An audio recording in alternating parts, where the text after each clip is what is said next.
น้องคือแสงไฟส่องทางชีวิตสมคำที่เป็นกุลาสตรีโอ้คนดีน้องคือจอมใจคนจนจอมใจน้องมีน้ำใจประเสริฐเหลือล้นเพื่อยอดยิ่งข้าจะทนคิดคนสร้างตนให้สมจอมใจ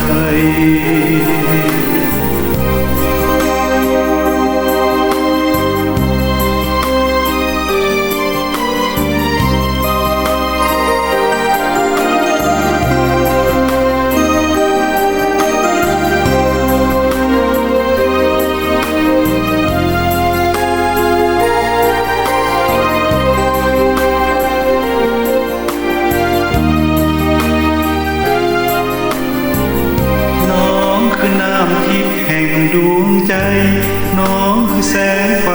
ส่องทางชีวิตสมคำที่เป็นกุลาสตรี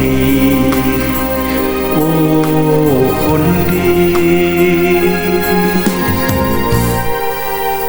น้องคือจอมใจคนจน